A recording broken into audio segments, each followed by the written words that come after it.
Welcome to the pre-Thanksgiving completely unnecessary podcast for Tuesday, November 24th, Ian.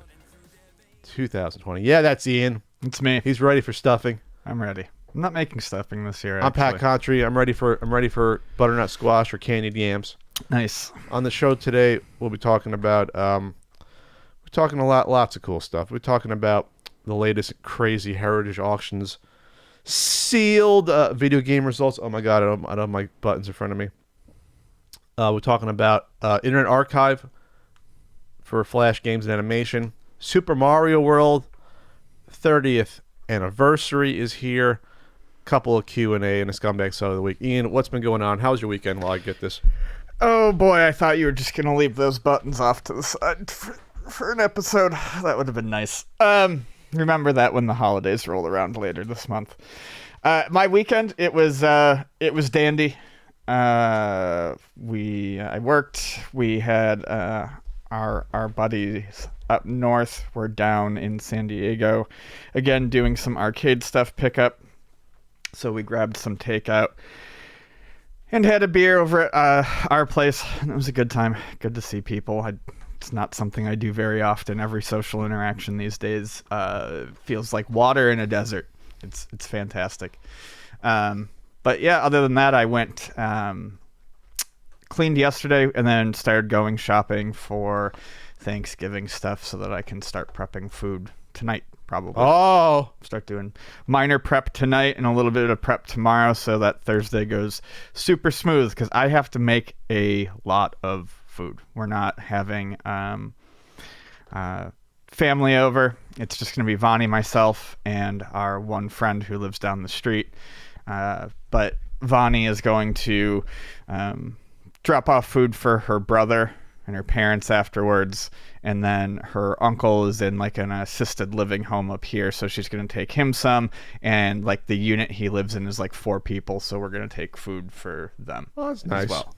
Sure, nice. So it'll be cool because people who want a meal will get one, and I like to cook for a lot of people and can't really do that this year, so that's kind of how we're making it work. I'm going to make the same Thanksgiving Day portion size, and we're just going to throw it out to the masses. Yeah, throw it in. Feed the world, Ian. Throw it in to-go containers and get it out there. Feed the world. Feed the world. I cooked this weekend as much as I wanted to, I guess. I made, for the first time, scallops and pasta. Really nice olive oil lemon sauce. Oh, my God. It was better than I thought. I did myself. I was like, okay, we'll see how this turns out. I'm like, no, this is good. I want to make this every other week. This week I'm going to do it with shrimp, make like a whole seafood pasta thing. Thank you for tuning into this episode of Extra Napkins. I'm your host, Ian Ferguson, and this is your co-host, Jonathan Splett. No, this does happen sometimes on the other podcast, too. Yes. Crossover. Oh, yeah, we're allowed to talk. I think we talked about food before, but food is life, Ian. Well, this whole year I've been cooking more for myself. I know. More than usual. It's been good. And the chill it's been good for me. It's been good. And I like to do it. But what else did I do this weekend? I watched Animaniacs. I did not. I meant to, and I just didn't.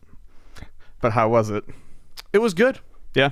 I was never like a huge hardcore Animaniacs fan, but Same. I always used to watch it because it was very clever versus the other cartoons in the 90s. Like the Fox cartoons were always like a notch above. I loved the Tick. Tick was fantastic, the Tick cartoon, and that was on for a couple of years. And then the X-Men cartoon was great. And Animaniacs was good. It was like the proper successor to the original Warner Brothers cartoons, and so had that same sort of quality, kind of zany quality, little subversive, a little referential and pop culture stuff like the original Looney Tunes were back in the 30s, 40s, 50s. And so I watched it. I'm much more of a Pinky and the Brain fan. I always thought Pinky and the Brain was the crown jewel of, I mean, not just me, but he spun off into his own show, but Pinky and the Brain was brilliant. That was, to me, always the most consistently good thing. And in this, it was still the most consistently good thing, Pinky and the Brain. So the way this was set up, this Animaniacs series, is they cut all the secondary cast and, Buttons and Mindy and the Good Feathers and Rita and Runt and all those. They cut all of those except for Pinky and the Brain. So almost every episode, with the exception, I think, of one, would be an Animaniacs short, then Pinky the Brain, and then an Animaniacs short, and then you're out. Each episode was between like 20 and 25 minutes, something like that.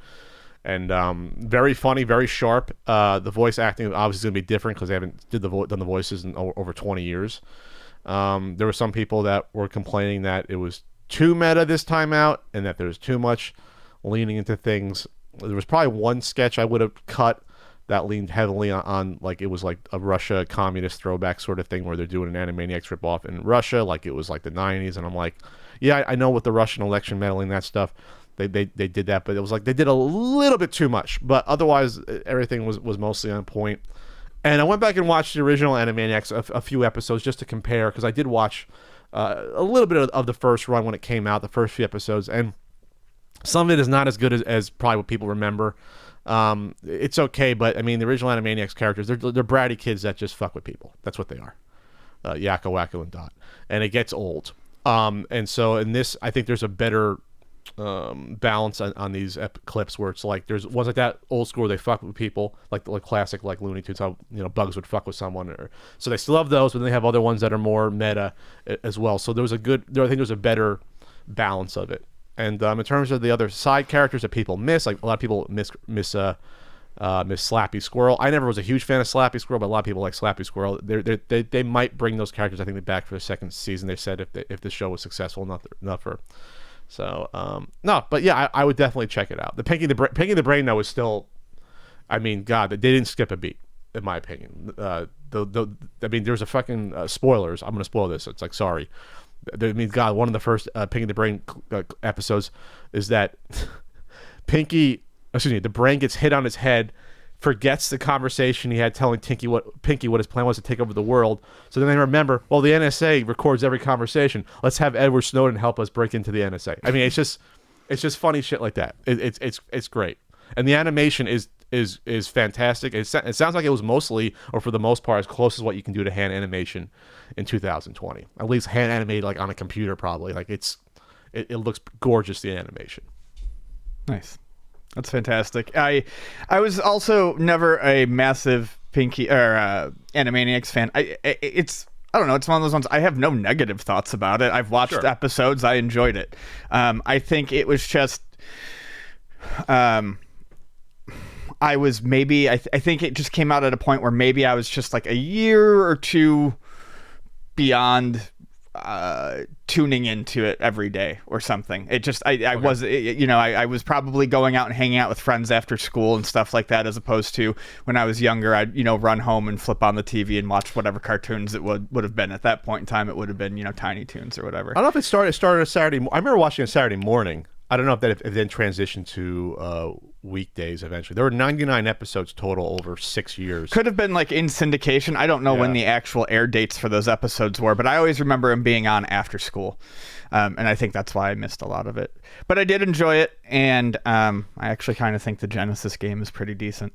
I'm happy to see these cartoons come back. I think there is still room in modern times for that kind of animation and that kind of show, the current event, the show that that riffs smartly on current events. Yeah, for a it's not a reboot. It's like for a sequel series, it makes more sense than a lot of these other shows. It makes sense, sure, to do it. Those characters were meant to be able to slip into any situation and then talk about it. Yeah. So I will definitely give it a shot. I will probably watch it sometime this week. I was thinking about watching it yesterday. I didn't. I honestly will probably throw it on tonight when I'm doing some light prep work for Thanksgiving dinner. You can talk about an extra napkins. You can do a crossover there. Yeah, there you exactly. go. We can cross them over. Crossing the streams. Real quick, this is from Nintendo. We have a couple of Nintendo things in the intro. Nintendo has new guidelines for Animal Crossing where they want to keep politics out of their game after the Democrats and the Biden-Harris campaign used it and had their own island and used it to advertise, which is a brilliant idea to do that. I mean, Animal Crossing is like the most popular game of the year, right? I mean, is there anything that's even close to that for this year? I think people will find a way to not make it game of the year, even though it clearly was the way it took over. It's not my favorite Animal Crossing by far, but I mean, Animal Crossing has never been as popular as it is right now. No. My friend John, who I do the extra napkins with, his girlfriend doesn't play video games at all, and she is obsessed with Animal Crossing. It's one of those things, I think a lot of people picked it up, and I did think a lot of people would drop it as time went on. But for the people who have never really experienced it before, there's still so much fresh and new to do. They don't really understand. So a lot more people are still playing it than I thought. I was afraid it might be a fad, but no, it seems like it's carrying on through the end of the year at least. It was just a perfect storm. I mean, it was the first big game to come out during lockdown. So it was like, okay, Right. well, and it's a good game because you're interacting. So it was like perfect. So they announced a new set of guidelines to help businesses and organizations play within the rules. The new guidelines allow businesses and organizations to provide custom designs and dream addresses to other players, invite other players to their island, and upload screenshots and game footage to family-friendly websites and social network services. However, they advise users to refrain from bringing politics into the game and prohibit the use of Animal Crossing as a marketing platform that directs people to activities or campaigns outside the game. So it's like, yeah, because Animal Crossing is his own little social media in a way, right? So they're trying to set their boundaries there. I just think it's interesting. They waited till after the campaign season to do it. I think they saw it, and I don't think they wanted to come out as necessarily seeming pro or anti someone or something. But Sure. I think there is some intelligence to the decision in the broader, and they say it there, eliminating the marketing aspect of it. So it's not just politics. They don't want people doing advertising campaigns within Animal Crossing. Something that you're not likely to see unless you go out of your way to see it. But they want to nip that in the bud. I mean, can you click on something that'll bring you to a website in Animal Crossing? No, right? No. So I guess you can quilt something with like a URL on it, I guess, or like a slogan, or do something cute like that, or like you can take a picture of something. with the You URL, might be able to do like CV codes. like a QR code. Oh yeah, that's what I'm thinking of. You might be able to do QR codes. I'm not certain. Take a picture of a QR code, put it on an object. Yeah, you can use them to bring things into the game. I don't know if you can actually put a QR code on something. Oh, there you go. So Pat can't do his ultimate Nintendo book stand in the game. Yeah, they would probably frown upon that. You want to talk about this Outrun Arcade 1-Up or not really? Not really. I don't like the look of it at all. Because I guess you can order it, and it's like a mini little Outrun, and then you can get a stand for it to play it stand up, or you can get the little seat thing, which was the same thing they did for the Star Wars arcade, which I can't stand how those seats look. I mean, I can't tell you They how don't much look good. I hate those. There's no upper back thing on them. They're just a piece of plastic or whatever particle board, and there's no style to those at all. Like none. No, there isn't. I'm still a fan of the arcade 1-Up NBA Jam cabinet. I think that one actually serves a pretty decent purpose. I don't think some of the other ones necessarily do, but this one in particular, the sit-down stuff, I don't know, it just looks cheap. If you were gonna make it a sit-down one, why not try to at least make it look like a car? Put some sideboards on it. Try to make it look something like it. Yeah. Otherwise, it doesn't look any better than honestly just flipping over a laundry basket and sitting on it. Well, plus these mini ones, when you're doing a sit-down, it's like you're a toddler. Right. Because you're at, 3/4 size to begin with. So you have a smaller wheel, a smaller shifter, smaller pedals. So it's already awkward, but now you're sitting on a thing. It's like you're playing a little kid's little quarter thing. We're on the rocket ship going back. Like that's how it appears to me. Yeah. Like hopefully, I'm hopefully the quality on the pedals is nice and the wheel. It's hard to screw up that stuff. The shifter. You get the 4 games. You get Outrunners, which is a fantastic game, which I almost never saw in the arcades back in the day, which was great. Yeah, that's all. I mean, check it out. I mean, if you love Outrun, this is the way to get it because those machines are expensive. To find an Outrun machine, a stand-up or a sit-down one, or go for a ton of money at this point. There's a canceled Green Lantern game. As you run through this, at this point, there's like game preservation news almost every week, so it's hard to justify talking about these for a long time on the podcast. So there's a video out there. So this was going to be, would be an ocean game. A Green Lantern, they worked on it a little bit, and then they canned it because at that point in time, the Super Nintendo was getting long in the tooth, and it didn't make any sense to spend the extra money and R&D time to put out a Green Lantern game by that point, by the mid-90s. I don't remember the Green Lantern being that popular. Well, that's what I was going to say. I don't remember the Green Lantern being popular at all, in not in the 90s. I know he has his fans, but I'm just saying popular enough to reach that threshold that would then require you to have a video game. Yeah, I don't see it. It has a fake European label on it, looks like, and if it was Ocean, that would make sense. They did some licensed properties. We got some of those in the US, but they were a particularly big licensed property developer in Europe.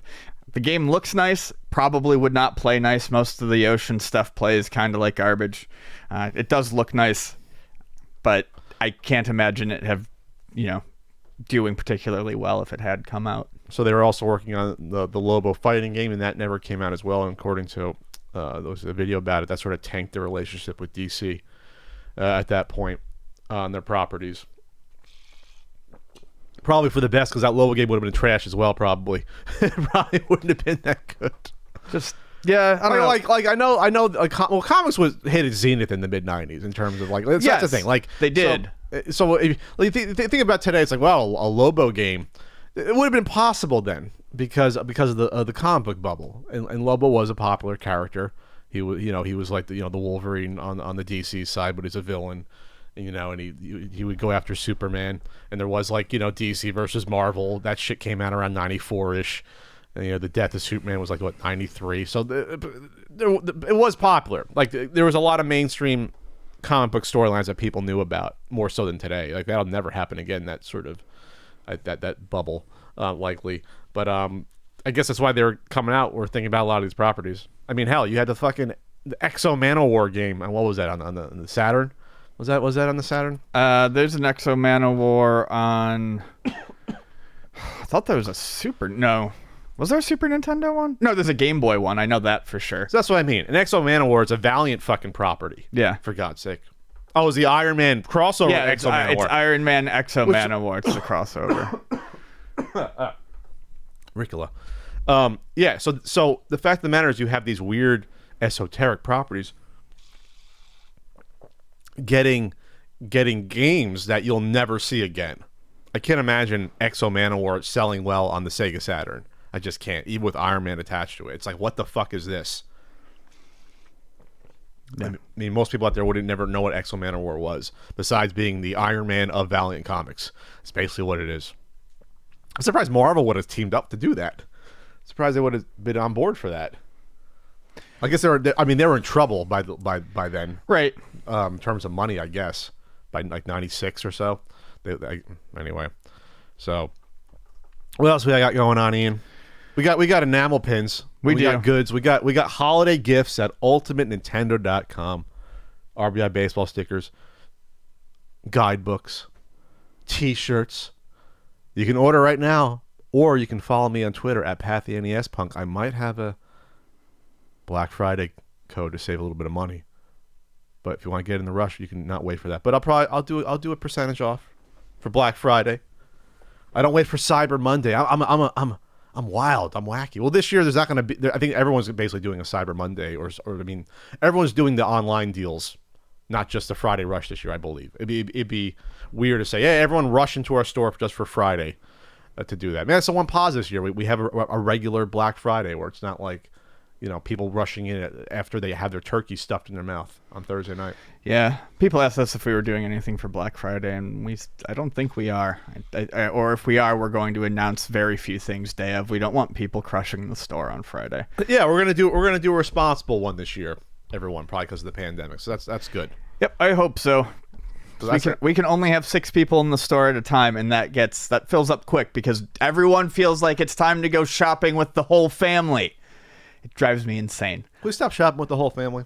We get past that. It's not 1960s anymore. I'm fucking tired tired these days of watching mom and dad come in with 2 kids and grandma, and only one person wants something. And Grandma comes into the game store? Yeah, it happens all the time. The whole family comes in. Or like friends will come in with like 4 of their friends, and those friends have no interest in being in the store while the other person browses. And it's like, I know that everyone just wants to pretend like it's going to go away, but we're in a pandemic. When you go out to get something, especially something non-essential like a video game at a store, go by yourself and please have a rough idea in your head of what you're getting. Like, yeah, take a minute, browse, but if you see it's getting packed, be like, all right, time to wrap up here. We're not back in normal times. We're not back in, please come and leisurely browse for 2 hours and chat with me about everything.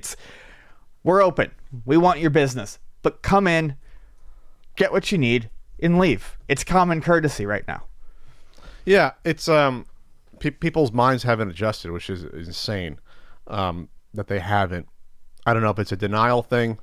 I mean, my friend Tommy has family in Louisiana who are, they kind of go part and parcel. Trump supporter / COVID denier. It's kind of hard to be one and not the other. It seems like it's a package deal. So his aunt is basically on life support right now. Said, "Oh, this isn't a big deal." She got it. The family never wore masks. Had a stroke. Is on life support now. And so now his Tommy's parents are like, starting to take it seriously now. Like now it finally hit home. Like, oh, yeah, your aunt's dying basically, and it's like sometimes it takes that because we're the most stubborn fucking species. It's especially in this country. That's all I can say is All right, well, whatever. Let's move on to something different. Google Stadia is going to be the first place to get Pac-Man Mega Tunnel Battle. So it is a Stadia first game, which means that it will come out to other platforms eventually. We don't know when. As much as we've said what we've said about Stadia, and I'm not big on it, this game does look amusing to me. It looks like a mixture of Pac-Man Battle Royale, the arcade game that everyone loves to play, and a Battle Royale game, like a Fortnite one, basically a last man standing. So it looks like it's 64 Pac-Men at a time, and as you Pac people and Pac persons, and as you progress through the level and beat the other players, it looks like it shrinks down and you basically enter more mazes with the other surviving players. When you win your particular quadrant, what is there? 5, 10, 15, there's 20, was it 25 stages at a time? What is it? Let's see. Or is there more than that? Is it 4 times 16? Something like that? 5, 10, 15, 20. Whatever it is. There's 64 competitors, and then it breaks down, and then you eventually go into, I guess, the single one, which would make sense here. It's a great idea. Yeah, it's a very cool idea. It looks like there's a holiday themed little Christmas tree one, so you can dress up your character. There's different maze layouts, and I absolutely am certain that there will be lots and lots of cosmetics to a purchase or win to dress up your character. That's always a big thing in any of these Battle Royale games, whether it's Fortnite or Fall Guys. Dressing up the character with weird costumes is how they get you to keep playing. It's your signs of progress. What a great game that I wish was on the Switch so I could play it. Yeah. That's the thing. It's a Stadia exclusive right now, at least. Yeah, it's like I said, it's what they call first on Stadia, which means it's a timed exclusive. It's not going to be exclusive to Stadia forever. Another game that I really want to play is Gunsport. My buddy made that one. I think we talked about it briefly. That is currently a Stadia exclusive, but I really want that to come to other platforms. I play tested that ages ago, and it was super fun. I would think that these developers, Bandai Namco, smart enough to know that, hey, yeah, we would be, even if we got a little bit of money to be a time exclusive, we're shooting ourselves in the foot not putting this on the other consoles. We just are. Yeah, we'll sell 1,000 times the amounts on Switch and even on the PlayStation, Xbox. But on the Switch, this is obviously a natural game, handheld mode as well. Super Mario 35 is blowing up, and I'm itching to get back in there. I haven't played it in a few weeks now almost, and want to keep my Joe-mentum going on that title for sure. But yeah, check out. Hey, you can try the demo for free, and you can get the free Stadia if you want to just try it out, and then if it comes out elsewhere, you can wait. Nintendo. This is an unfortunate situation that they shut down the Big House Smash Melee tournament. This made the rounds yesterday or a couple days ago? A few days ago. The Big House Melee tournament's been around for years. One of the biggest ones I believe in the Midwest. So there's this Slippy mod. I believe we spoke about it in the podcast. It's a netcode rollback mod. For Smash Brothers Melee. So I don't say anything stupid about it. What it is basically you can take your Melee ISO, drop it onto a computer, and Slippy allows you to play online, which you couldn't do in the first place. Sure. And it uses, from what I understand, very good netcode. I'm not sure if it uses rollback. I guess it probably uses rollback. Yeah, it would have to be. That would be the best one to do that. So so that's what it does. And problematically, Nintendo does not like that. Yeah, it sucks. Now, you would say, why did Nintendo do this? It's a hack of their software. First off, they're not going to allow a public event to happen with this. In your wildest dreams, this would not happen. The only thing I thought about to myself, would they have allowed some sort of legal exemption for this and said, okay, we're going to allow you the legal exemption to do this? Their lawyers probably said that'd be a Pandora's box, because now if you allow this, it's going to encourage others to do this with your software, with other software, and create their own things, and that would just become a mess. So I see that. I don't know what sort of compromise could have happened to allow this to exist in a public forum. I don't know. This is I'm trying to think of a similar situation where this has happened, where a competitive game, they hacked it to do something it's not supposed to do, plus using ISOs on top. So it's also the piracy aspect on top of it, where you're technically pirating it at the same time. So it's a double whammy. I saw a lot of people being like, I can back up. The legal thing behind backups has always been... Look, I'm hugely in favor of emulation. I'm just speaking from a legal standpoint. Having backups of games you own, I don't think actually has any standing. The legal basis for backups is literally, I create a backup in case my original copy fails. That's what that backup law basically is. Right, not creating another copy of what I already own that I can use in a different way. That I can play elsewhere or I can emulate. That's not what the law says. I mean, maybe if it changes in time and use in court, but that's not what that is. It's literally, I have a backup that I put in the side just in case my fucking dirty ass VHS fucks up, or that's what it's for. That's what it is. You could disagree with it in theory, but that's the law. So Nintendo, according to this, they reached out before they sent a cease and desist, but before that they reached out to the person running the event saying, hey, can you not do this, because we have to let people know you're doing this, and then it's going to probably come to that. And they said, no, thanks, but no thanks. We're going to go forward. And so they got C indeed. And it's not a shock. I mean, at this point in time, you'd be shocked if Nintendo allowed this to happen. But, it's sort of the is what it is situations. And I saw people overreacting, saying, oh, this is going to kill the Smash Brothers scene with Melee. And it's like, okay. It's not. We're in a pandemic. We didn't have a March Madness tournament. They lost billions of dollars. They moved back the Olympics an entire fucking year. Japan did. And tons of lost money. We're going to get through this. It'll come back. This sucks. We're going to have in-person stuff again once we get the vaccine. Summer next year, we're probably going to start to be a little bit normal again, knock on wood, with all the estimates. We just gotta hold the line here. Yeah, I'm not here to tone police or tell people that they shouldn't feel a certain way about it. You can be upset. Be upset, and I get it. It seems like they're doing a huge jerk move. I realize that without these social gatherings, this is something that, hey, everyone looked at it and they were like, this is going to fix the problem. We're going to be able to do this year. I realize there's a lot of excitement behind it. And I realize having the few things that we have to look forward to right now getting taken from you sucks. and that hurts. But I did see, and like I said, I'm not trying to tell police, but to the people who I think were really feeling it, I don't want to necessarily say overreacting, but that's how it would have come off to me. I understand, but like Pat said, give it time. Everything this year doesn't count. Everything got pushed back. No conventions. Sports has been fucked up. No movies. Your community will be there when it's okay to return. And I wish there was a good online option. I wish Nintendo could let you do it, but it's one of those slippery slope things. Slippy slopes. Slippy slopes. As a large, nameless, faceless corporation, I think that's another thing with Nintendo is they're good at putting people out there that seem nice. Sure. Reggie.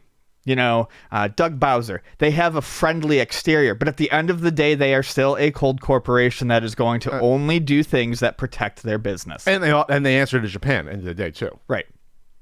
So if you think Nintendo of America is cold, in Japan, it's a blizzard.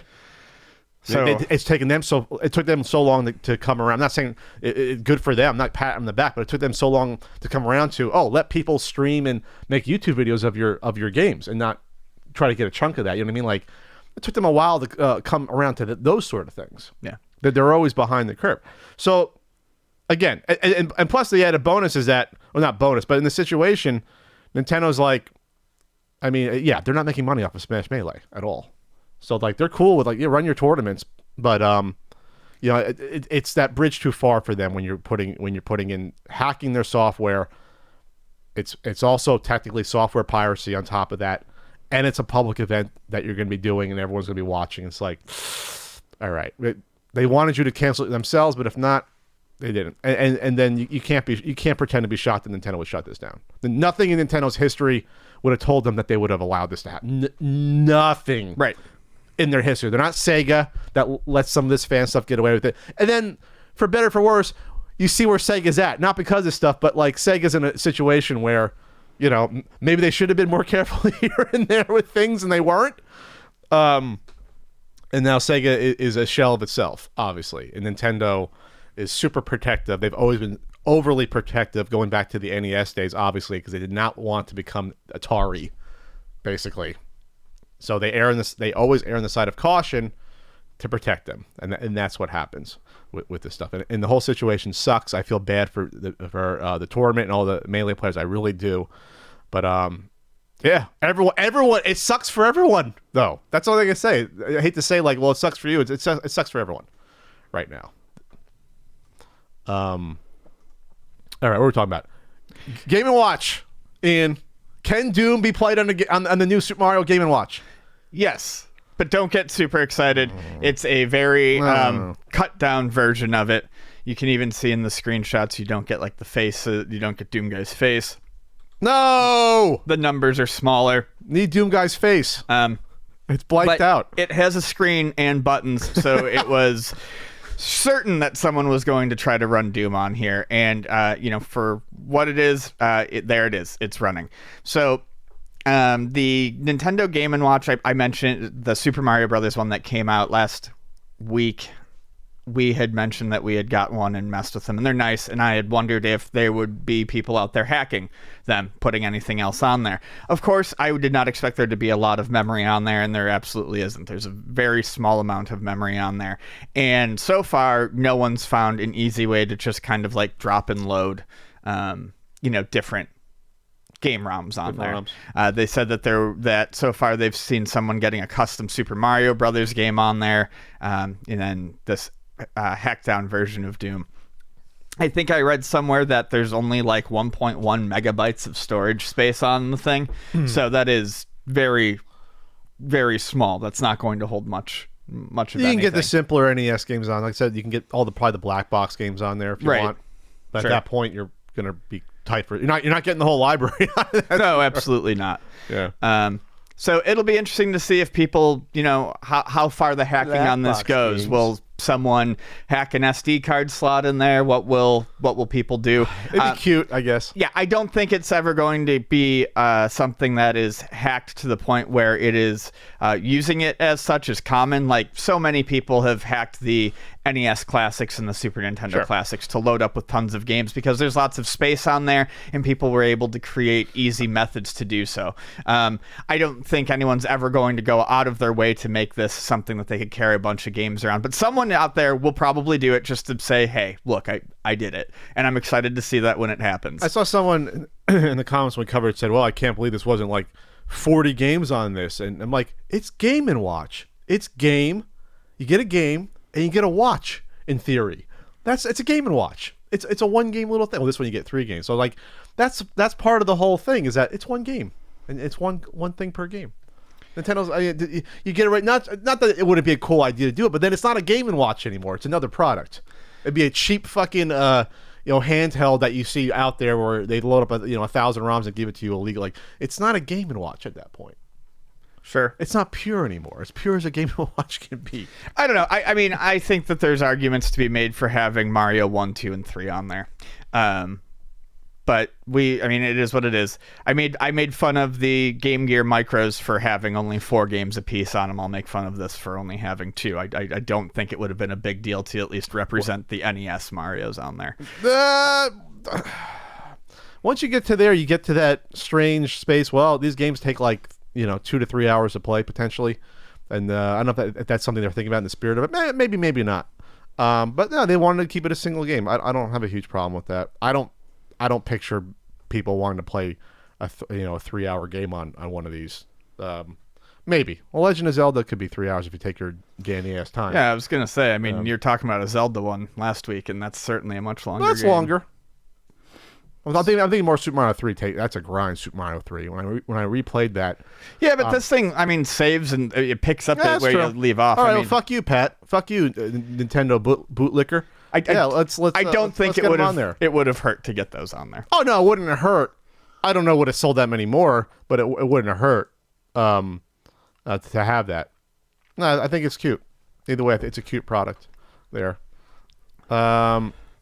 Speaking of licking items, so real quick, there was a YouTuber and another person found this notoriously difficult to find, hard to find McDonald's DSi training game and software that required a password to get in from whoever created each store got like one DSi with McDonald's on it, and they got the software, so it was like locked to the password. And so someone found one on Yahoo Auctions for $3,200.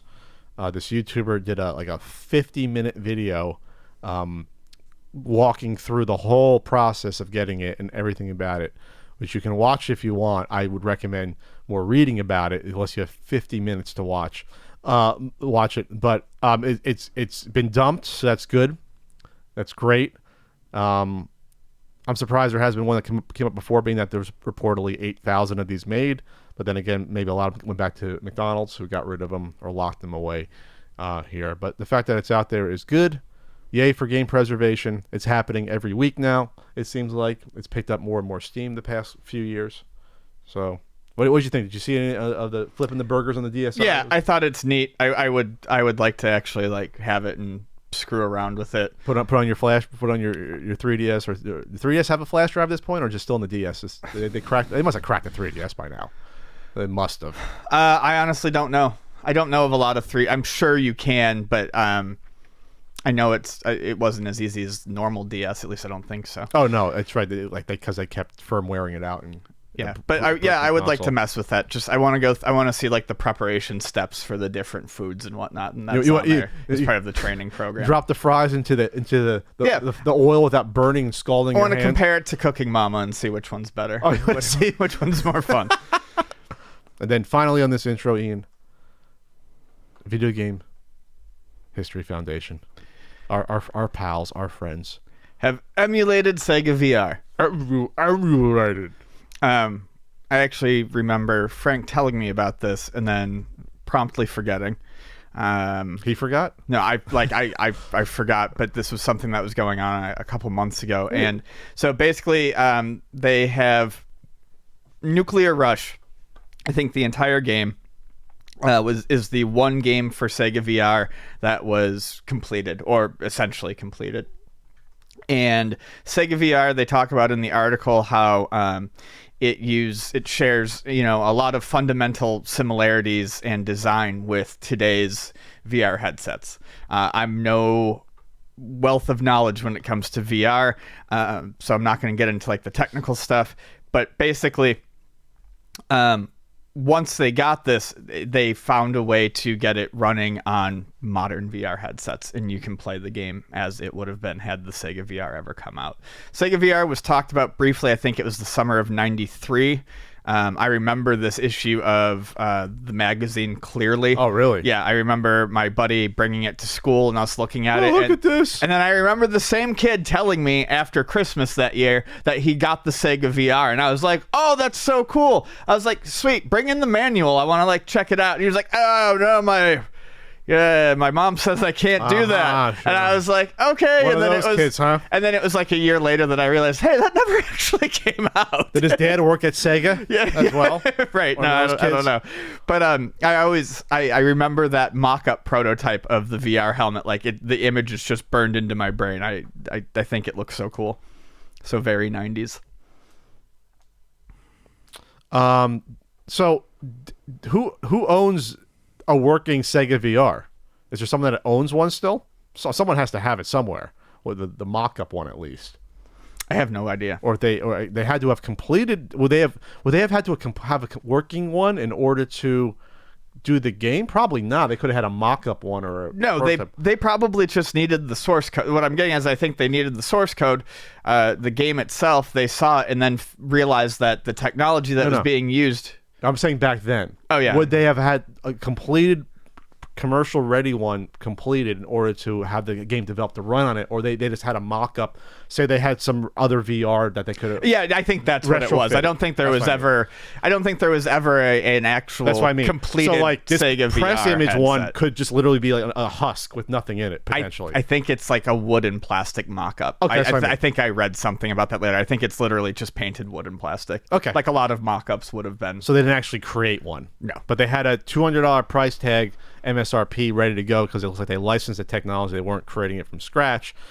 That would have been miraculous for 93. That would have been wow. Would have been absolutely insane. Would this have sold if this had come out? I believe this would have done better than the 32X. This would have been a better idea. I think this would have done well. Yes. At the time. If this was done as well as we see this being emulated on the was it HTC Vive they're using in place, I think it would have done pretty damn well. Because this isn't the shitty Virtual Boy where you fucking just look into something. You're actually moving your head around. For $200, it would have been, I think, a big seller. And now I'm wondering why they didn't. They had too many ideas, Sega, I guess. They're oh, we got the CD, we got the VR, we got the 32X. You gotta pick one lane, Sega, and you stick with it. Right. Pick one thing, and you go. And the Saturns are around the corner there. So anything else to add here? So they had it at the summer CES in Chicago there. So interesting. I never knew that. They had it there to show off. They had someone. Okay, that's my question. They had someone. They did have a working model. It was at the CES there. Huh. All right, then. I had to scroll down and see that. And they were playing what looks like wasn't this game. It was a different game. It almost looks like a no. It's a similar looking game. There's radar, and there's things shooting at them. I can't tell if it's the same game or not though. There was another game that looks similar. It's called. I think it was going to be called Iron something or Iron other. Hammer. Iron Hammer. So that might be what you're seeing down there. That's maybe what they were showing. Okay, so no, they had a working one. They had a kid is playing it in '93. There, so yeah, very interesting. So someone owns that working prototype model. Maybe there's probably a few of them. God, I'm really wondering why Nintendo never came out with it then. Sega. Oh, sorry, excuse me, Sega. Nintendo's never had VR. They had that 3D headset for the Super Famicom though, which is basically the cheap 3D glasses, but the better version. Basically, the Sega Master System version of the 3D glasses that we didn't come out here. So they had Iron Hammer. They had this game as well. What was this one called again? Nuclear Rush. Nuclear Rush. I wonder if all the games though would be just like things shooting at you and you shooting back because that's the simplest thing. I think so. I think they're Like yeah. you're basically doing Tank. tank. I would imagine they're tank games. They're going to be battle zone type games. or maybe they could have got a racing game in there if you can look around a little bit, or that might make you sick. Maybe no, they probably could have done a first person shooter potentially. Maybe. I'm trying to think. Was there a Genesis first person shooter, or was it not quite powerful enough to pull that off? Genesis. There are a couple of things that try to do that. I Try to mean, do first person, yeah. but it even couldn't pull off like a Doom quality on Super Nintendo. No, I Doom don't. only could do that with the FX chip. That's There's one a- reason they can pull that off. There's a now it It wasn't powerful enough. it leaves my mind, but there was a good first person shooter on the Sega CD that was European only. I played it because my friend brought it over the one day and we were messing with it and it was good, but I can't remember what it's called. So yes, they probably could have done something like that. But it would have been tough without Yes. a more powerful console, probably. Maybe that's why they didn't do it. They figured, this isn't gonna move the needle past people buying it originally and being like, okay, well, we have like 3 games for you, but now we got nothing else. Right. Nothing else to go. All right, well, that's it for this intro. Lots of stuff we covered. Lots of fun. That was like 45 minutes of goodness.